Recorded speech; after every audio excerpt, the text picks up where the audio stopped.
अस्सलाम वालेकुम।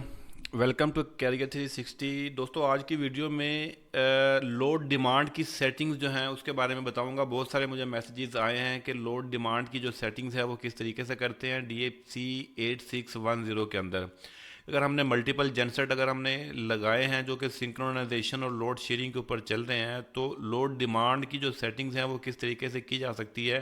मिसाल के तौर पर कि फर्स्ट जेनसेट का लोड अगर इंक्रीज होता है तो सेकंड जेनसेट जो है वो ऑटोमेटिकली स्टार्ट कैसे होगा, फिर थर्ड वन ऑटोमेटिकली स्टार्ट कैसे होगा, इस तरीके से फोर्थ वन और फिफ्थ सिक्स जितने भी सेट आपके पैरेलल में होंगे वो लोड डिमांड के ऊपर स्टार्ट एंड स्टॉप किस तरीके से हो सकते हैं। तो ये वीडियो जो है उसी लिए मैंने बनाई है। आप अगर इसको डिटेल से देखेंगे तो इजीली आप अपनी कॉन्फ़िगरेशन या सेटिंग जो है वो चेंज कर सकते हैं। लोड डिमांड की जो सेटिंग्स हैं वो किस तरीके से कर सकते हैं।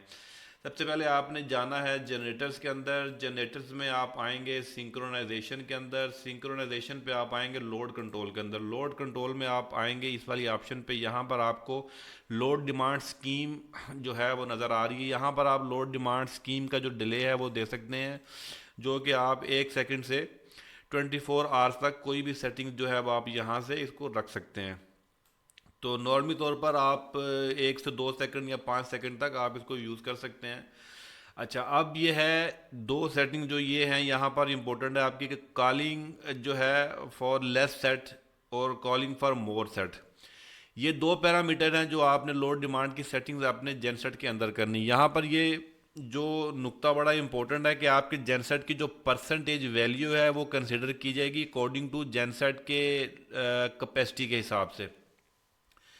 तो फॉर एग्जांपल अगर आप कहते हैं कि आप जो इसको स्टार्ट करेंगे genset calling for more set, कि आपने जैसे ही एक जेनसेट के ऊपर यानी फर्स्ट जेनसेट के ऊपर अगर 80% लोड आए तो ये रिमोटली इंटरनली कॉल कर दे सेकंड सेट को, जो कि स्टार्ट करवा दे उसको जेनसेट को।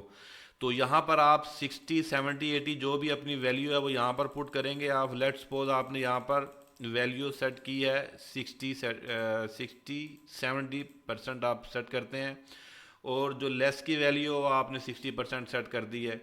तो इस सेटिंग का मतलब ये होगा कि जैसे ही आपके जेनसेट का लोड 70% होगा जिसके ऊपर ये कंट्रोलर लगा हुआ है, तो 70% लोड के फ़ौरन बाद एक कमांड इनिशिएटिव हो जाएगी और आपका जो नेक्स्ट जेनसेट है, नेक्स्ट अवेलेबल जेनसेट जो ऑटो पर होना चाहिए, वो जेनसेट स्टार्ट हो जाएगा और लोड जो है वो शेयर कर लेंगे आपस में। अब यहाँ पर ये देखना है आपने कि दोनों को जो जब जेनसेट लोड सिंक्रोनाइज हो जाएगा तो इस जेनसेट की जो कैपेसिटी जब 60% पर आएगी तो वो जेनसेट बंद हो जाएगा। इस तरीके से आप यहाँ पर ये जो सेटिंग्स हैं इसको आप डाउन कर सकते हैं, कम ज़्यादा कर सकते हैं। और ये एप्लीकेशन डिपेंड भी करती है कि आपके जो लोड की करेक्टरिस्टिक है वो किस तरह की है। लोड अगर एकदम से आता है, स्टाक लोड आता है, कितना लोड आता है, तो वो इस चीज़ को जो है वो मेंटेन रखना ज़रूरी होता है। समटाइम आपको ये सेटिंग 60% पे करनी पड़ सकती है और समटाइम आप इसको 80% पे भी कर सकते हैं अगर आपका लोड जो है वो सडनली नहीं आता तो। इस तरीके से आप अपने जेनसेट की जो सेटिंग्स हैं वो यहाँ से कर सकते हैं। ये भी याद रखना ज़रूरी है कि आपको जो डिजिटल इनपुट कॉन्फ़िगर करनी है वो आप पीएलसी में भी कॉन्फ़िगर कर सकते हैं। इसके इंटरनल पीएलसी के अंदर भी वर्चुअल इनपुट भी दे सकते हैं remote start on load demand की, और आप इसको हार्ड वायर से भी इनपुट दे सकते हैं।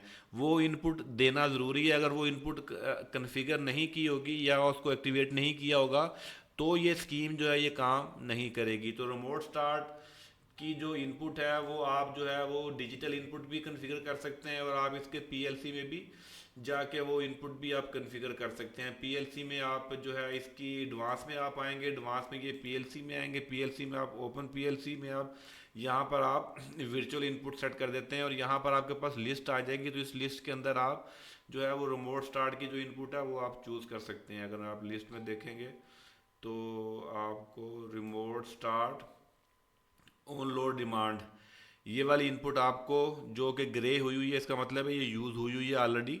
तो अगर आप वहाँ से डिसेबल कर देंगे, यहाँ से वो इनेबल आप कर सकते हैं। तो यहाँ से भी आप ये इनपुट कॉन्फ़िगर कर सकते हैं। इस तरीके से आप रिमोटली वर्चुअली भी इनपुट दे सकते हैं, और आप इसको डिजिटल इनपुट्स में भी आप आगे दे सकते हैं इसको इनपुट। डिजिटल इनपुट्स में आप मिलेगी आपको यहाँ से remote start on load demand, ये इनपुट कॉन्फ़िगर हुई हुई है। तो ये number digital input number B, ये आपकी रिमोट स्टार्ट इनपुट उस पर्पज़ के लिए है। तो ये सेटिंग, ये इनपुट देना ज़रूरी है। उसके बाद फिर आप लोड कंट्रोल पे आकर इस वाले पैरामीटर की ये सेटिंग करेंगे according to your requirement, according to your application या साइट का जो भी सिनेरियो, उसके हिसाब से आप अपनी लोड डिमांड की सेटिंग्स यहाँ से कर सकते हैं। तो यहाँ पर आप जो है वो टाइम डिले दे सकते हैं और मिनिमम सेट्स ऑन रन वो आप यहाँ पर ऑप्शन दे सकते हैं। वरना आप जिस पे भी मिनिमम रखना चाहते हैं, 2 मिनिमम हो, 3 मिनिमम हो, तो उससे कम अगर होंगे तो आपको अलार्म और इंडिकेशन मिलनी शुरू हो जाएगी यहाँ से। तो ये सिंपल सेटिंग थी आपकी लोड डिमांड की। आप लोड मैनेजमेंट इस तरीके से आप कर सकते हैं। लोड डिमांड से जनरेटर स्टार्ट किस तरीके से करवाना है और लोड से जनरेटर बंद किस तरीके से करवाना है, तो ये आप इस तरह की ऑटोमेशन आप कर सकते हैं DeepC 8610 के अंदर। उम्मीद करता हूँ आपको ये जो है वो समझ आई होगी। फिर भी आपकी कोई कन्फ्यूजन हो तो विदाउट एनी हेजिटेशन आप कॉन्टैक्ट कर सकते हैं, कमेंट सेक्शन में कमेंट कर सकते हैं। I will reply you as soon as possible. मिलते हैं अगली किसी शानदार वीडियो में, तब तक के लिए अपना ख्याल रखिए। Wish you all the best of luck. अल्लाह हाफिज़।